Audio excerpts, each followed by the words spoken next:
আচ্ছা, তুমি এটা বলছো যে তোমার বাবা জ্ঞানবাবুর হাতে ছুরি ছিল, কিন্তু উনি সন্দীপ বাবুর খুন করেননি। স্যার, উনি কিভাবে খুন করতে পারেন? 2 বছর ধরে তো উনি প্যারালাইজড। ওনার CLIS হয়েছে। Complete locking syndrome. হ্যাঁ স্যার, এই পরিস্থিতিতে শরীরের কোনো অংশই কাজ করে না, এমনকি চোখের পাতা পর্যন্ত পড়ে না। ওনার প্যারালাইসিস হলো কি করে? স্যার, 2 বছর আগে বাবার একটা অ্যাক্সিডেন্ট হয়েছিল। অদ্ভুত ব্যাপার, 2 বছর আগে ওনার অ্যাক্সিডেন্ট হয়েছিল, তখন থেকে উনি বিছানায়। তাহলে ওনার হাতে ছুরি এলো কি করে? স্যার, এটা অসম্ভব। খুন জ্ঞান স্যার নয়, অন্য কেউ করেছেন। আরে কিন্তু ছুরি তো ওনার হাতেই ছিল। হয়তো খুনি এই কাজটা করেছে। তার মানে হলো এই রুমে জ্ঞানবাবু আর সন্দীপবাবু ছাড়া আরো কেউ ছিল? না স্যার, আমরা সবাই তো নিচেই ছিলাম। হ্যাঁ স্যার, আর ঘরে তো আর কেউ ছিল না স্যার। তার মানে তুমি এটা বলতে চাইছো যে এই খুন জ্ঞানবাবু করেছেন? না স্যার, আমি সেটা বলতে চাইনি। তুমি কি বলতে চাইছো? সন্দীপ তাহলে নিজেকেই ছুরি মেরেছে, আর মারা যাওয়ার আগে ছুরিটা ওনার হাতে ধরিয়ে দিয়ে যায়? হ্যাঁ, আবার এমন নয় তো যে জ্ঞানবাবুর কোনো শরীর খারাপই নয়, শুধু অ্যাক্টিং করছেন। স্যার, আপনি এসব কি বলছেন? যেটা আপনি শুনলেন, যদি আপনার কোনো আপত্তি না থাকে আমরা আপনার বাবাকে আরেকবার চেক করতে চাই। করুন আপনি। আমরা কি মিথ্যা বলছি নাকি? দেখে নিচ্ছি।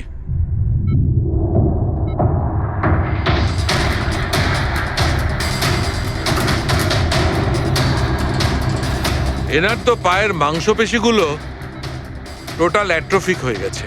তার মানে মানে এক কথায় বলতে পারো যে পায়ের মাংসপেশিগুলো একদম ওই শিথিল হয়ে গেছে।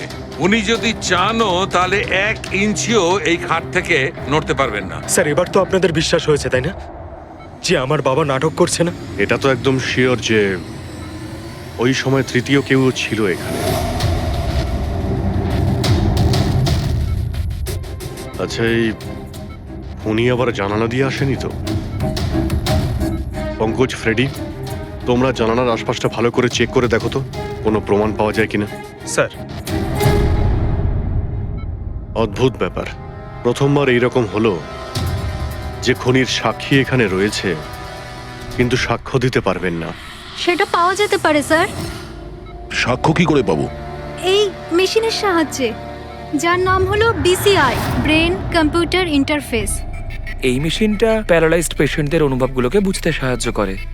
অদ্ভুত ব্যাপার, এটা কি সম্ভব? নিশ্চয়ই সম্ভব স্যার। স্যার, এই মেশিনটা রক্তের অক্সিজেন ফ্লোকে বুঝে নিয়ে পেশেন্টের অনুভবগুলোকে ব্যক্ত করে দেয়। একটু ভালো করে এক্সপ্লেন করো দেখি। স্যার, আমি বলছি, এই মেশিনটা মাথার ভিতরে রক্ত প্রবাহকে ডিটেক্ট করে, তারপর এটা ক্যালকুলেশন করে যে আলাদা আলাদা পরিস্থিতিতে আলাদা আলাদা প্রশ্ন করলে তার উত্তরে মস্তিষ্কের ভিতরে রক্ত প্রবাহ কেমন হচ্ছে। ও, আর এই রক্তের মাত্রা এইটা বলতে পারবে যে ওই সময় এই মানুষটা কি ভাবছিল, এর মনের মধ্যে কি চলছিল। এক্স্যাক্টলি।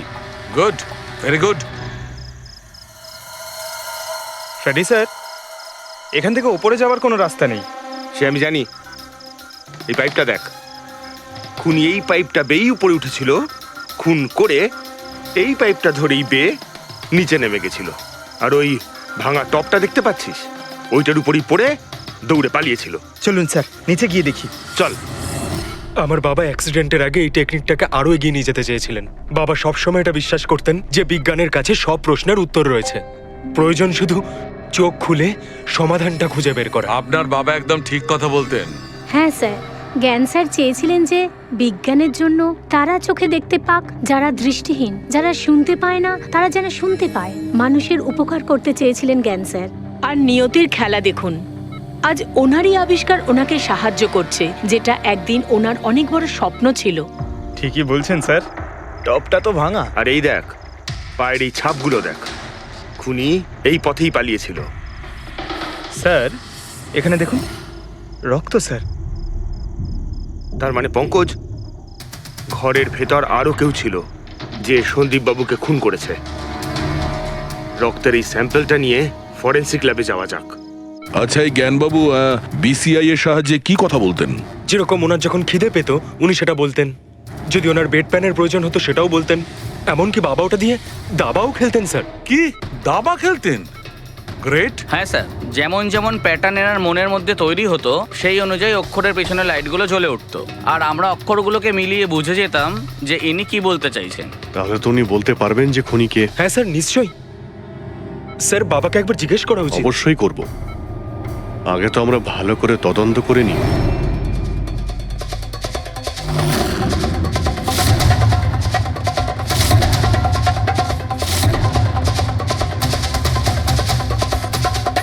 সারিকা,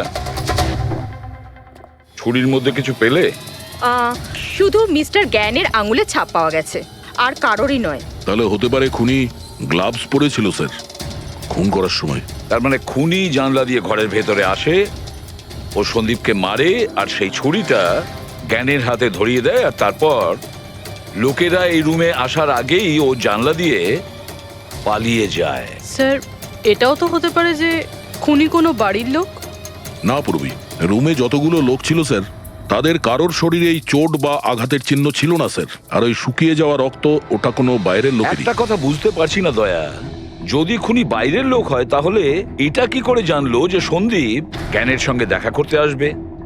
10 মিনিট আগে সন্দীপ পৌঁছে যায় আর তারপর ওর খুন হয়ে যায়। স্যার এমন মনে হচ্ছে যে হতে পারে এই খুনি সন্দীপ বাবুকে ফলো করছিল, আর যখন সন্দীপ বাবু তার পুরো দিনের শিডিউল বানাচ্ছিল, হতে পারে কোনোভাবেও জেনে গেছিল যে বিকেল বেলায় সন্দীপ বাবু জ্ঞান বাবুর সঙ্গে দেখা করতে যাচ্ছেন। সে ঠিক আছে, কিন্তু এরা দুজনেই সন্দীপ আর জ্ঞানবাবু কথা বলবে সেটা কি করে জানলো? স্যার এটাও হতে পারে যে খুনি জানতো না, আর যেহেতু ও ওকে ফলো করছিল, যেই সুযোগ পেয়েছে রুমে ঢুকে ওকে মেরে দিয়েছে। দয়া, নিশ্চয়ই ওর সঙ্গে কোনো শত্রুতা ছিল এই সন্দীপের ওপর, সেই জন্যই তো খুনি পিছু না ছাড়েনি। আর বস, যার সঙ্গে এই সন্দীপ বাবুর শত্রুতা ছিল তার এ প্লাস্টিক অ্যানিমিয়া ছিল। ও আচ্ছা, এই জিনিসটা আসলে কি স্যার? পঙ্কজ, এটা একটা খুব রেয়ার ডিজিজ। এই অসুখটা খুব কম লোকের হয়। এতে মানুষের বোন ম্যারো আর বোন ম্যারো স্টেম সেলস ধীরে ধীরে নষ্ট হতে থাকে। রক্তের লোহিত রক্তকণিকা, শ্বেত রক্তকণিকা আর প্লেটলেটস সব ধীরে ধীরে নষ্ট হতে থাকে। যদি এই রোগটা রেয়ার হয়, তাহলে খোঁজ নেওয়া খুব একটা কঠিন হবে না যে শহরে কতজন লোক আছে যাদের এই ধরনের রোগ আছে। এ প্লাস্টিক অ্যানিমিয়া।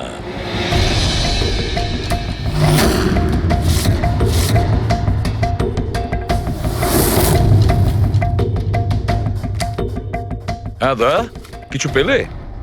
হ্যাঁ স্যার, এই শহরে সব মিলিয়ে 45 জন লোক আছে যারা এই রেয়ার অসুখে ভুগছে স্যার। তাদের মধ্যে 16 জন তো দেশেই নেই। তার মানে বাকি রইল 29। তাদের মধ্যে 14 জন এমন লোক আছে যারা বয়স্ক, মানে উঁচু ব্যালকনি থেকে লাফাতে পারবে না। বাকি রইল 15। তাদের মধ্যে 7 জন বাচ্চা আছে যাদের বয়স 12 বছরের কম। তাহলে বাঁচলো 8 জন। হ্যাঁ স্যার, আর 8 জনের মধ্যে তো 4 জন এমন আছে স্যার যারা অনেক বেশি মোটা স্যার। এই দেখুন, ও, এরা না ওই ব্যালকনিতে উঠতে পারে না লাফাতে পারে। অসম্ভব স্যার। তার মানে দয়া, আমাদের কাছে সাসপেক্ট 4 জন। 4 জন সাসপেক্ট। হ্যাঁ স্যার। নাম কি তাদের? স্যার লীলা, রমেশ, সুনীল আর হেমন্ত। নীলা, রমেশ, সুনীল আর হেমন্ত। রবি, স্যার, একটু দেখো তো আমাদের ক্রিমিনাল ডেটাবেসে কোনো পুরনো পাপি কিনা।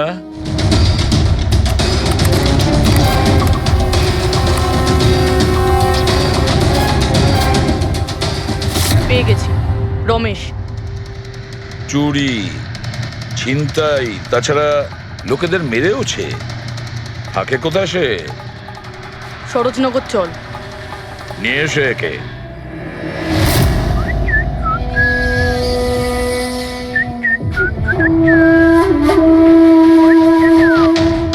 মালা, একটা ফুলের মালা আমাকেও একটু পরাও। আচ্ছা বলো, বিয়ে কবে করছো? বিয়ে? আর তোকে? আমার এতটাও খারাপ সময় আসেনি যে তোকে বিয়ে করতে হবে। কেন? তুই এতটাই খারাপ দেখতে যে তোর বাড়ির আয়না ভয় পেয়ে যায় তোকে দেখে। কিন্তু তোমার বাড়ির আয়না তোমার জন্য কবিতা বলে, এটা আমি খুব ভালো করে জানি। আরে, তোর হাতে আবার কি হলো?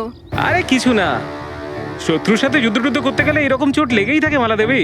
নাটক করিস না, বল কি হয়েছে? ব্যাপারটা এই যে আমি হেঁটে হেঁটে যাচ্ছিলাম, হঠাৎ করে দেখলাম একটা বুড়ি মহিলা রাস্তা পেরোনোর জন্য এগোচ্ছিল।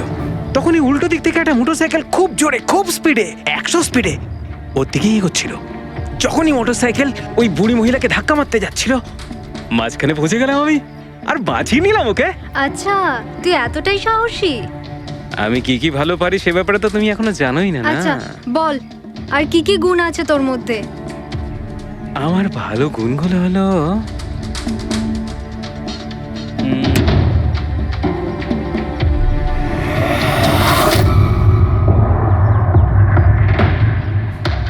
কি হলো? তোর মুখটা ভয়ে এভাবে ফ্যাকাশে হয়ে গেল?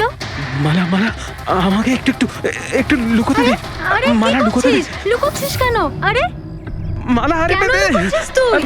এটা কি করে দিলি তুই? আমার সব ফুল নষ্ট করে দিলি। স্যার এ তো সেই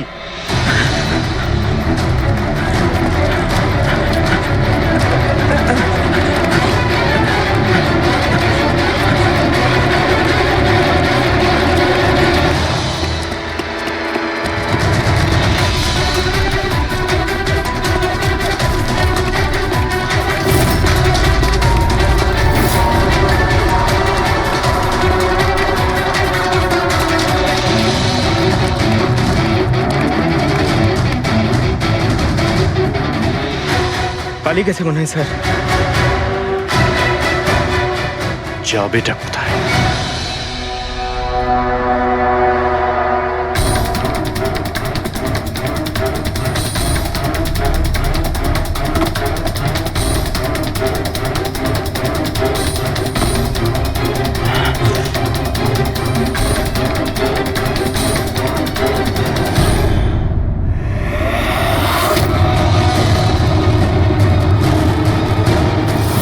আয় আয় আয়, তোরই বাড়ি এটা।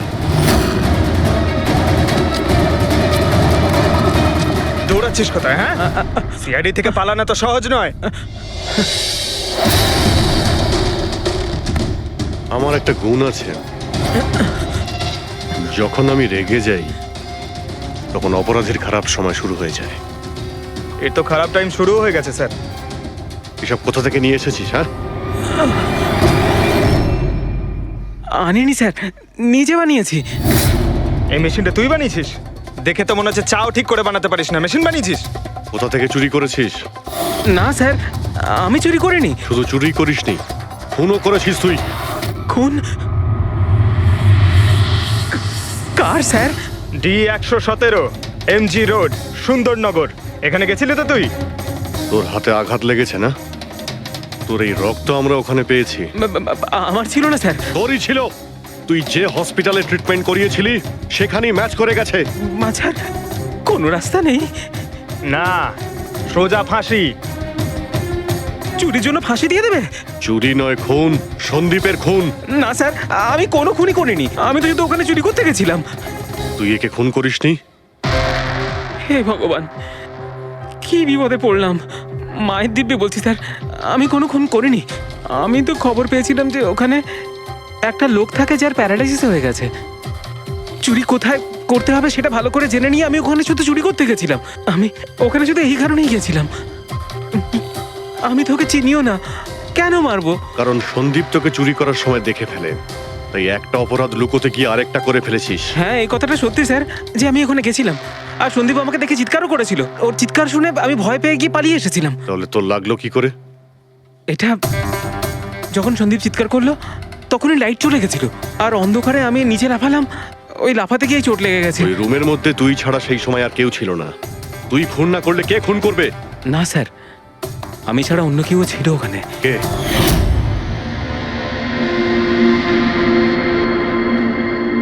কে? কে তুমি?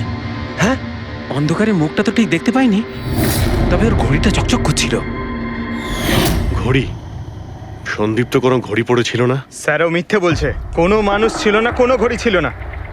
কেউ ছিল কি ছিল না তার উত্তর তো ওই দিতে পারবে। জ্ঞান, উনি আজ কেমন আছেন? স্যার আগের থেকে বেটার, কিন্তু আজকে কিছু জিজ্ঞাসা করতে চান ওনাকে? শুরু করি। শিওর স্যার, কিন্তু আপনারা যা জিজ্ঞেস করতে চান একটু স্লোলি জিজ্ঞাসা করবেন স্যার, যাতে উনি আপনাদের এক একটা শব্দ বুঝতে পারেন স্যার। হ্যাঁ, জ্ঞানবাবু, এ রমেশ, এ একজন চোর। যে রাতে সন্দীপ বাবুর খুন হয়েছিল ও এখানে চুরি করতে এসেছিল। ও বলছে যে সেই রাতে এখানে অন্য কাউকে দেখেছিল।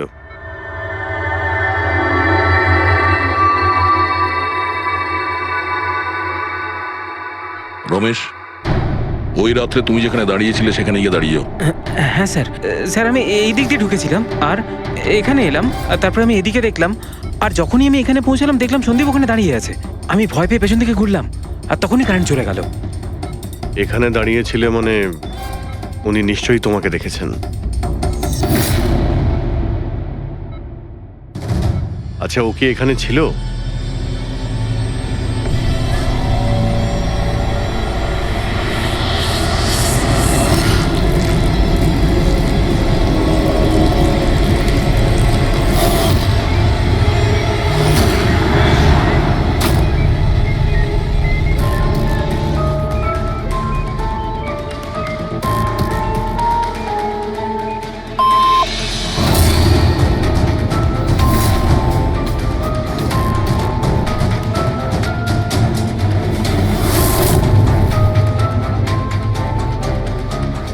আচ্ছা, রমেশই কি খুন করেছিল?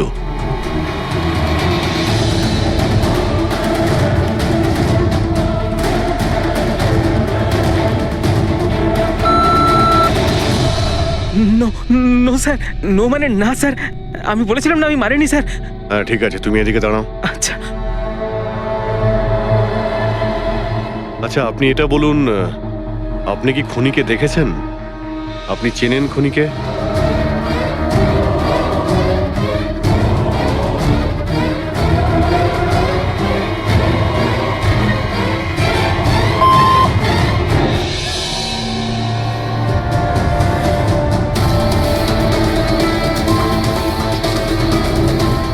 আচ্ছা, খুনি এই মুহূর্তে এই রুমে আছে?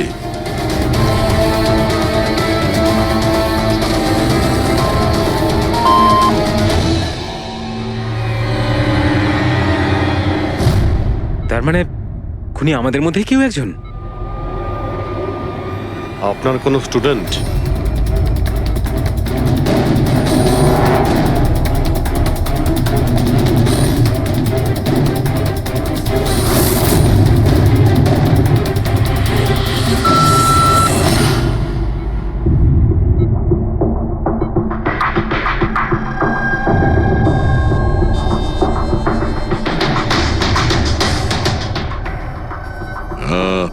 নার্স কিংবা ওয়ার্ড বয়? এসবের মধ্যে আপনারা আমাকে কেন টানছেন? আপনি যদি কিছু করেই না থাকেন, আপনি ভয় পাচ্ছেন কেন?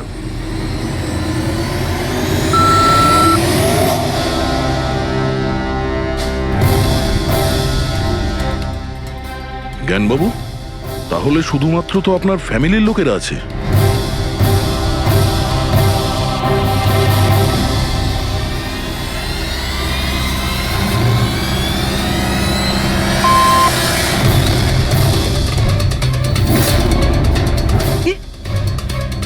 বাবা তুমি এসব কি বলছো? হ্যালো, রিল্যাক্স, ওখানে দাঁড়িয়ে থাকো। যাও, ওখানে দাঁড়িয়ে থাকো। আচ্ছা এটা বলুন, আপনার ছেলেই কি খুনি?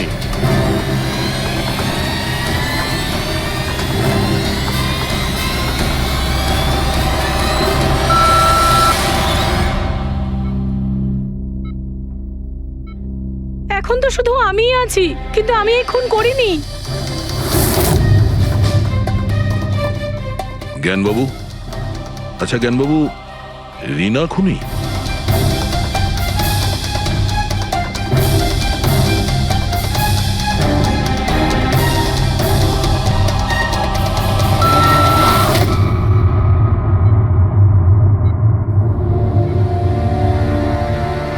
আপনি আমাদের বললেন যে আপনার পরিবারেরই কেউ খুনি, তাহলে সে কে?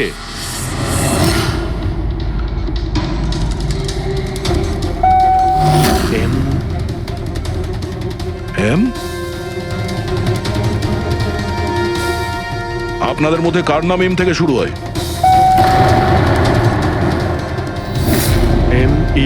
মি মানে উনি?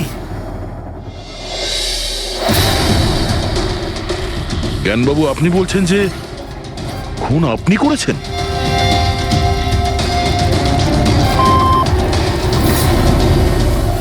বুঝতে পারছি না ইনি কেন আমাদের সঙ্গে এরকম খেলা খেলছেন। কালকের কাগজে হয়তো আসবে যে সিআইডি নাকি খুনের অপরাধে এমন লোককে অ্যারেস্ট করেছে যে নাকি প্যারালাইসিস হয়ে পড়ে আছে 2 বছর ধরে। খুনি নিশ্চয়ই জ্ঞানবাবুর আশেপাশের কেউ। উনি ওকে বাঁচানোর চেষ্টা করছেন, জানি না কেন।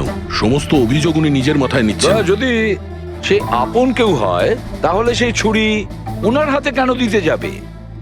অন্য কারোর হাতে দিত, যাকে সহজেই বিশ্বাস করা যেত। আর কারোর ওপর যদি দোষ চাপানোরই হয়, তাহলে জ্ঞানবাবু ওকে বাঁচাচ্ছেন কেন, যখন এই সন্দীপবাবু ওনার খুব ভালো বন্ধু, ভাইয়ের থেকে। এটাই তো সব থেকে বড় বন্ধু, ভাইয়ের থেকেও বড় বন্ধু। কিছু তো একটা গোলমাল আছে। এ কি সত্যিই বন্ধু নাকি শত্রু? জ্ঞানবাবুর ছেলে বলছিল সন্দীপবাবু ওনাকে 2 বছর ধরে টাকা পাঠাচ্ছিল, ওনার অসুখের সময় ওনার পাশে ছিল। তার উপরে স্যার, ঘটনার দিন সন্দীপ 25 লাখের চেক নিয়ে এসেছিল। ওনার ফ্যামিলি মেম্বার তো এটাই ভাববে যেটা দেখানো হয়েছে। আর সব সময় পর্দার পিছনের খেলাটা অন্য কিছু হয়ে থাকে, অন্য রকম হয়ে থাকে। কিন্তু স্যার, পর্দার আড়ালের সত্যিটা তো শুধুমাত্র জ্ঞানবাবুই জানেন, আর উনি তো সত্যি কথা বলছেনই না।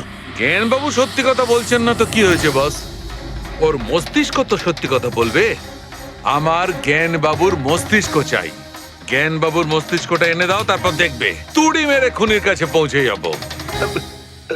ডক্টর সালুকে, এটা কি ধরনের ডিমান্ড করলেন আপনি? কারণ মস্তিষ্ক কি করে নিয়ে আসা সম্ভব? কেন হবে না ফেডরিক? এই কেসে ওনার মস্তিষ্ক তো ওকে এনে দিতেই পারি আমরা। কেননা গত 2 বছরে ওনার মস্তিষ্কে যা কিছু ঘটেছে সব বিসিআই মেশিনে রেকর্ড হয়েছে। এক্স্যাক্টলি বস।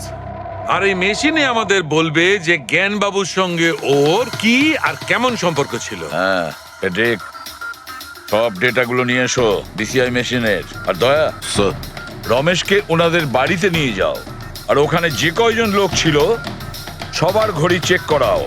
স্যার, এখনো আমাদেরকেই সন্দেহ করছেন? হ্যাঁ, আর ততক্ষণ সন্দেহ করব যতক্ষণ আসল খুনিকে পাওয়া যায়। কিন্তু জ্ঞান স্যার তো বলেই দিয়েছেন আমরা সবাই নির্দোষ, তাও আপনারা। হতে পারে উনি মিথ্যে কথা বলছেন তোমাদের মধ্যে কাউকে বাঁচানোর জন্য। তাহলে আপনারা আসল খুনিকে কিভাবে খুঁজবেন? সিআইডি এই দায়িত্ব আমাকে দিয়েছে, কেননা সেই রাতে আমি খুনির ঘড়িটা দেখতে পেয়েছিলাম। কিন্তু সেদিন তো ঘরে অন্ধকার ছিল, তুই ঘড়ি কি করে দেখলি? ম্যাডাম, এই পৃথিবীর বেস্ট চোর আমি। যে জিনিসের দিকে নজর দিই মাথায় পুরো কুষ্টি চেপে যায়। তাহলে দুনিয়ার বেস্ট চোরবাবু, কাজে লেগে যান।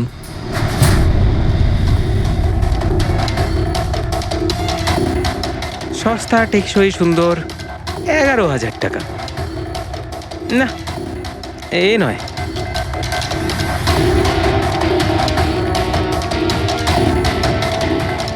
না স্যার, আপনি একটু হাতটা দেখাবেন? এও নয়, এটা তো একেবারে বেকার। ও হ্যালো, বেকার এটা? 2 লাখ টাকা দাম। আরে ম্যাডাম, 2 লাখের ঘড়ির কপি, এটা ডুপ্লিকেট মাল। চোর বাজারে এর গুদাম আছে, 1500 টাকাতে আনিয়ে দেবো। হাতটা দেখি। হাত কেন কাঁপছে আপনার সকাল সকাল? না স্যার, এও নয়। স্যার, অ্যাকচুয়ালি আমার নিউরোলজিক্যাল প্রবলেম রয়েছে। ছোটবেলা থেকেই আমার হাত কাঁপে, আমি কোনো কিছু ভালোভাবে ধরতে পারি না। পঙ্কজ, একটু ওই পেনটা দাও ওকে।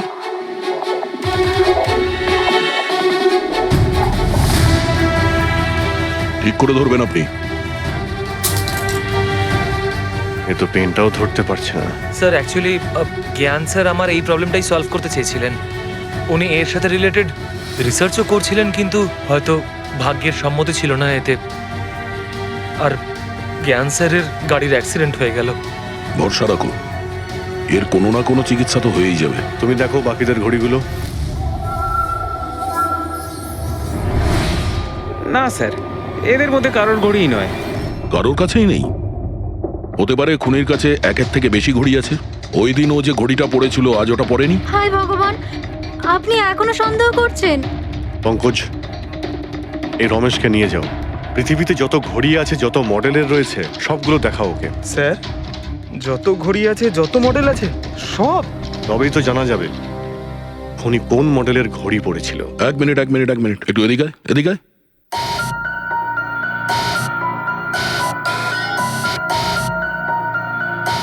এই নাও, নিজের মানিব্যাগ সাবধানে রাখবেন যখন এই লোকটার সাথে আছে। হ্যাঁ, বলেছিলাম না পৃথিবীর বেস্ট চোর আমি। আর দীপিকার ইয়াররিং আমার ইয়াররিংস? বার কর। স্যার, আপনি এটাও দেখে ফেলেছেন? সিআইডি থেকে কিছু লুকোনো যায় না। হ্যাঁ, যা। আয় বেস্ট চোর, এদিকে আয়। আপনারা এটা বলুন যে এই জ্ঞানবাবু আর সন্দীপের মধ্যে কোনো কি প্রবলেম চলছিল? স্যার খুব ভালো সম্পর্ক ছিল। তাহলে জ্ঞানবাবু সন্দীপবাবুর খুনের অভিযোগ নিজের মাথায় নিলেন কেন? ওনাদের দুজনের ভেতরে কোনো টেনশন হয়েছিল? না স্যার, কোনো টেনশন তো ছিল না, কিন্তু একটা বিষয় নিয়ে তর্ক হচ্ছিল। অ্যাক্সিডেন্টের ঠিক আগে ওনার বিসিআই মেশিনটা একটা পয়েন্টে এসে আটকে গেছিল, আর কোনো রকম সলিউশনও পাওয়া যাচ্ছিল না। এই জন্য জ্ঞান স্যার সবসময় বিরক্ত থাকতেন আর খুব রাগও করতেন। হ্যাঁ স্যার, যখন সন্দীপ আঙ্কেল বাবাকে বলেছিলেন যে আপনি চিন্তা করবেন না, দেখবেন সব ঠিক হয়ে যাবে, তখন বাবা ওনার উপরও রেগে গেছিলেন। হ্যাঁ স্যার, এর জন্য হয়তো উনি জোরে গাড়ি চালাচ্ছিলেন আর অ্যাক্সিডেন্টটা হয়ে গেছে। এক মিনিট। যদি এই অ্যাক্সিডেন্টটা বিসিআই মেশিন তৈরি হওয়ার আগেই হয়েছিল, তাহলে এই বিসিআই মেশিনটা কাজ করছে কি করে? স্যার সন্দীপ আঙ্কেল সেটা কমপ্লিট করেছিলেন। সন্দীপবাবু? কিন্তু উনি তো কোনো সায়েন্টিস্ট ছিলেনই না। হ্যাঁ, কিন্তু জানি না স্যার, সন্দীপ আঙ্কেল ওই মেশিনের সব সমস্যাগুলো ঠিক করে দিয়েছিলেন স্যার। আর বাবার অ্যাক্সিডেন্টের 1 মাস পরেই ওটা কাজ করতে শুরু করে দেয়, আর প্রজেক্টও সাকসেসফুল হয়েছে স্যার। অদ্ভুত ব্যাপার, এটা কি করে হতে পারে? একজন নন সায়েন্টিস্ট এরকম কমপ্লিকেটেড মেশিন কি করে চালু করতে পারে, যেটা ওনার মতো বৈজ্ঞানিকই শুরু করতে পারেননি? বোধহয় আন্দাজে করে ফেলেছিলেন।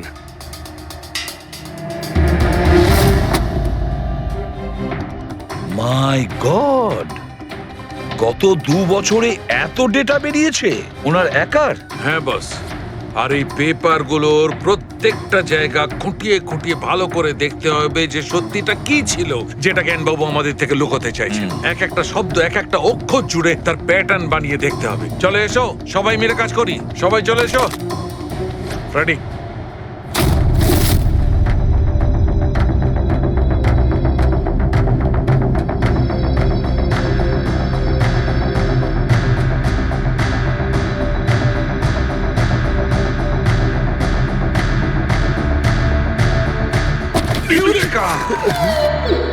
কি হলো স্যার, কি পেলেন? জানতে পারা গেছে যে আসলে ওই রহস্যটা কি, আর এই রহস্যে আছে একটা ভিলেন। জানতে পেরেছি যে জ্ঞানবাবু কিভাবে একটা একটা অক্ষর জুড়ে এই ঘটনাটাকে ব্যাখ্যা করেছেন। অক্ষর, অক্ষর থেকে তৈরি শব্দ, আর শব্দ থেকে তৈরি বাক্য, সেন্টেন্স। না জানি কত সময় লেগেছিল ওনার পুরো ঘটনাটা, পুরো সত্যিটা এভাবে বলার জন্য। হ্যাঁ বস, কম করে 6 মাস। আর সেটা তখন শুরু হয়েছিল অ্যাক্সিডেন্টের ঠিক আগে। আজকের পর থেকে এই কোম্পানিতে তুমি সাইলেন্ট পার্টনার, আর তোমার লাভ শুধুমাত্র 5% হবে, আর তার থেকে বেশি তুমি 1 টাকাও পাবে না। ওকে ওকে ওকে ওকে আমার মনে হচ্ছে তোমার এই প্রজেক্টটা কমপ্লিট হয়ে গেছে আর তুমি সফল হয়ে গেছো। হ্যাঁ হ্যাঁ, আমি সফল হয়ে গেছি, কিন্তু আমি এই মেশিনটা গরিবদের জন্য বানিয়েছি, মানবতার জন্য বানিয়েছি, তোমার মতো লোভী মানুষদের জন্য বানাইনি। আজকের পর থেকে আমরা একসাথে কাজ করব না। আমি যাচ্ছি, কফির জন্যে বৌদিকে ধন্যবাদ জানিয়ে যাচ্ছি।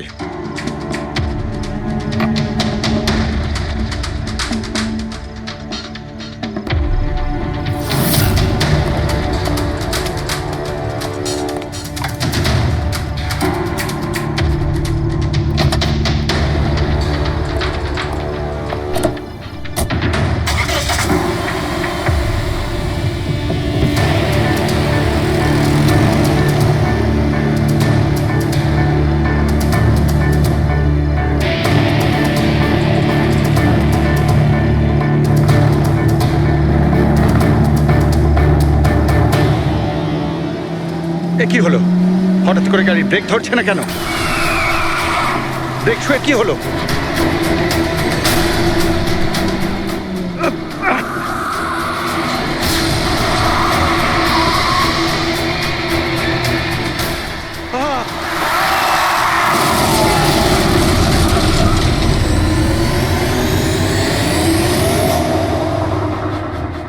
এবার বুঝতে পেরেছো আমাকে ঘাঁটানোর পরিণাম?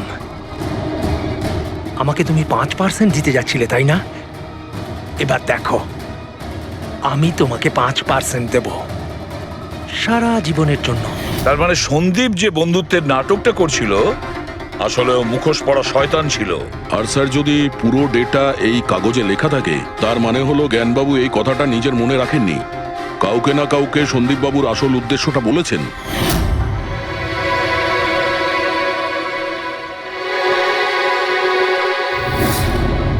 আর উনি এ ব্যাপারে যে বা যাকে সত্যিটা বলেছিলেন সেই হলো অপরাধী, সেই হলো সন্দীপের খুনি। কিন্তু স্যার, যদি খুনি জ্ঞানবাবুর হয়ে প্রতিশোধ নিতে চাইতো, তাহলে খুনি ছুরিটা জ্ঞানবাবুর হাতে কেন ধরালো? ওনাকে ফাঁসাতে চাইছিল? না পুরবী, আমার তো মনে হয় না। খুনি ওনাকে সান্ত্বনা দিতে চেয়েছিল, যে এটা বোঝাতে চেয়েছিল যে দেখুন, আমি আপনার হয়ে সন্দীপকে মেরে ফেলেছি, আপনার প্রতিশোধ আমি নিলাম। আর তাকে বাঁচানোর জন্য জ্ঞানবাবু পুরো অভিযোগ নিজের উপর নিয়ে নিয়েছেন। দয়া, খুনির কাছে পৌঁছানোর একটাই রাস্তা আছে, সেই ঘড়িটা, রিস্ট ওয়াচ, যেটা রমেশ দেখেছিল।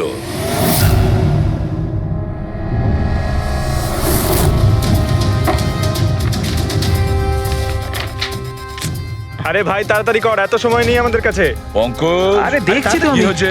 স্যার, কি হলো রমেশ, মজা আসছে কিনা? যথেষ্ট স্যার, আমি হাত জোড় করছি, আমি আর ঘড়ি দেখতে পারবো না। 10,000-এর উপর ঘড়ি আমাকে দেখানো হয়েছে, আমার মাথা ঘুরছে স্যার। যতক্ষণ না ঘড়ির মডেল খুঁজে পাচ্ছিস ততক্ষণ বাড়ি যেতে দেবো না তোকে। স্যার, স্যার, এই, কি স্যার, আমাকে করছিস? ক্ষমা করে দিন স্যার, আমি বলছি বাপের জন্য আর চুরি করবো না, আমাকে বাড়ি যেতে দিন স্যার। ওট ওট ওট ওট ওঠ। জানা তো দরকার, ওই রাতে তুই ওখানে কোন ঘড়িটা দেখেছিলি? হ্যাঁ, এখন আর কটা ঘড়ি দেখবো স্যার?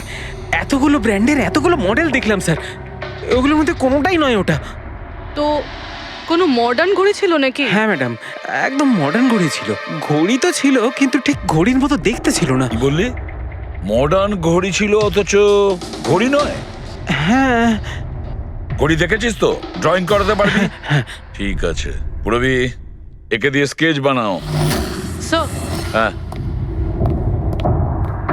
স্যার এইটা।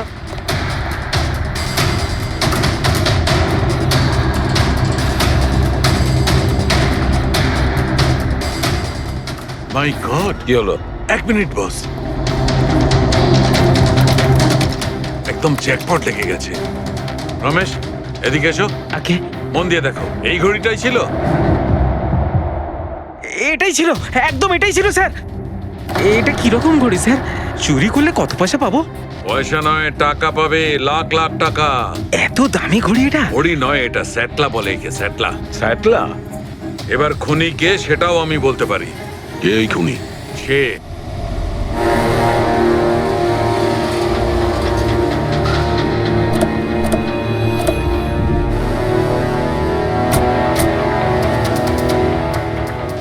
আপনি একটু আপনার হাজবেন্ডকে ডাকুন। কিন্তু আপনারা কারা? আপনি ডাকুন না ওনাকে, উনি চেনেন আমাদের। সোনু, সোনু একটু বাইরে এসো, কারা দেখা করতে এসেছে?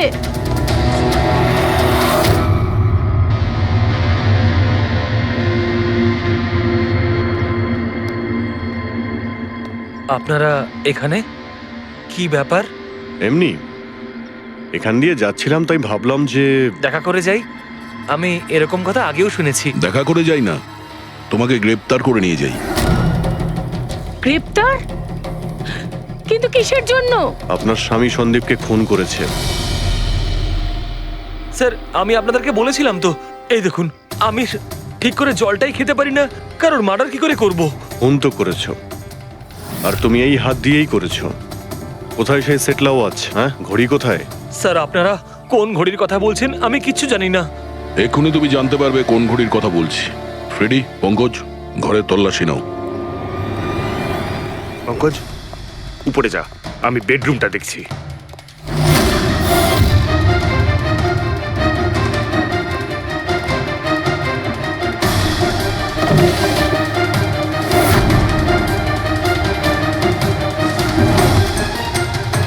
কিচ্ছু নেই।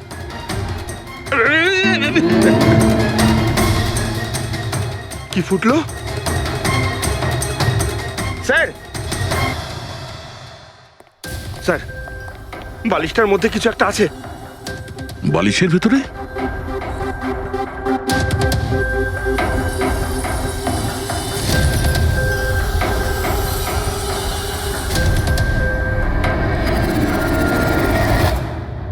তাই তো, ঘড়ির মতো দেখতে। হ্যাঁ, এই ঘড়িটা কার? আর এই বালিশের ভেতরে কি করছে? আমি কি করে জানবো? যে দোকানদারের থেকে বালিশটা কিনেছিলাম তারই হবে। পড়ো এটা। স্যার, আমি কারোর ঘড়ি কেন পড়তে যাবো স্যার? তুমি এটা পড়বে নাকি অ্যারেস্ট করবো আমরা? অভিজিৎ একটা কাজ করি, আগে আগে ঘড়ি পরাই, হাত করা তো নিজের থেকেই লেগে যাবে। হ্যাঁ, নাও ওই ঘড়িটা খোলো। স্যার,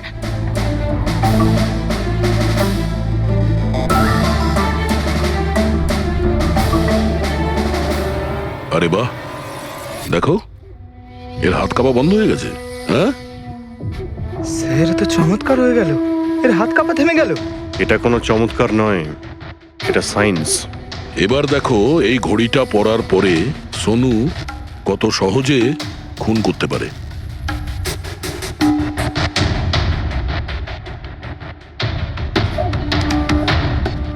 স্যার কিন্তু এই ঘড়িটা কাজ করে কি করে? এটাকে সেটলা বলে পঙ্কজ। মোশন সেন্সর আর আর্টিফিশিয়াল ইন্টেলিজেন্স টেকনিক দিয়ে বানানো হয় এই ঘড়ি, কারণ ওর মতো যাদের এই রোগ আছে তাদের জন্য, মানে যাদের হাত কাঁপে। শুধু একটাই উদ্দেশ্য ছিল আমার, প্রতিশোধ আর প্রতিশোধ। জ্ঞান স্যার আমাকে বিসিআই এর সাহায্যে সবকিছু বলে দিয়েছিলেন। আপনাকে কথা দিচ্ছি স্যার, আপনার শত্রুদের শাস্তি দিলেই আমি একটু শান্তি পাবো। এটা আমার তরফ থেকে ছোট্ট গুরুদক্ষিণা মনে করতে পারেন। সেদিন কোম্পানির অ্যানিভার্সারি ছিল আর আমি জানতাম যে সন্দীপ ওখানে নিশ্চয়ই আসবে। প্রত্যেকবারের মতন জ্ঞান স্যারের সাথে ও ওটাই করবে। জ্ঞান স্যারের সাথে কথা বলার আগে ও সবাইকে বাইরে বের করে দিত, যাতে ও স্যারকে অপমান করতে পারে। কিন্তু এইবারে ও এটা জানতো না যে মৃত্যু ওর জন্য অপেক্ষা করছে। আজ আমাদের কোম্পানির 5 বছর পূর্তি। যখন বাড়ির প্রত্যেকে রুমের বাইরে এক এক করে চলে গেল, তখন ওদের খেয়াল ছিল না যে আমি ওদের সাথে নেই। দেখো আমি কেমন বন্ধু। A promise is a promise my friend, and you know as I কে কে তুমি? হ্যাঁ, আর তারপরে আমি কারেন্ট অফ করে দিই আর জ্ঞান স্যারের সামনে আমি ওকে মেরে ফেলি। আর তারপরে আমি ফিঙ্গারপ্রিন্ট মুছে ফেলে জ্ঞান স্যারের হাতে ছুরিটা ধরিয়ে দিই। আর বাকিরা সবকিছু জানার আগেই আমি সবার মধ্যে দাঁড়িয়ে পড়ি। তুমি প্ল্যানটা তো ভালোই করেছিলে, কিন্তু কপালটাই খারাপ। রমেশ ওখানে আসে চুরি করতে, আর ও তোমার এই ঘড়ি দেখে নিয়েছিল। এমনিতেও স্যার কিছুই লুকিয়ে রাখা যায় না।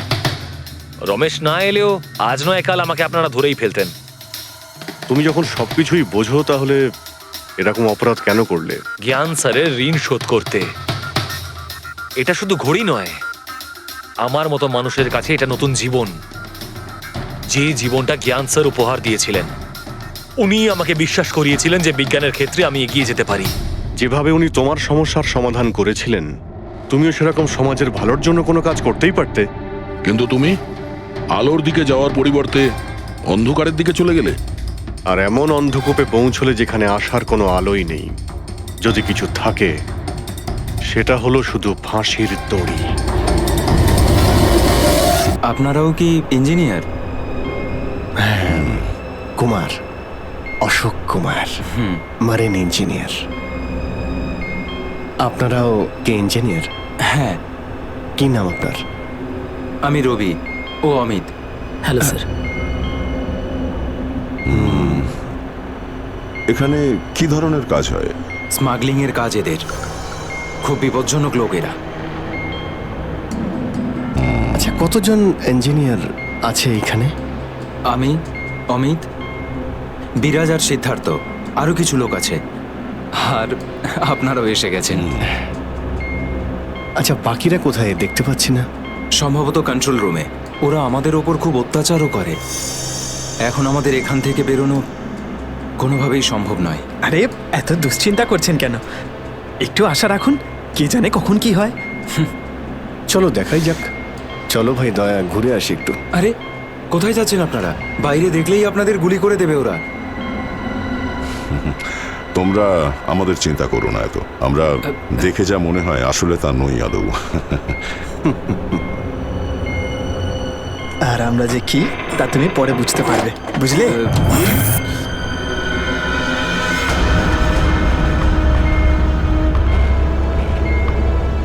শোনো, 2 ঘন্টার মধ্যে আমাদেরকে পরের ডেলিভারি করতে হবে। সমস্ত ক্রেটস রেডি তো? হ্যাঁ বস। তাড়াতাড়ি নাও অভিজিৎ।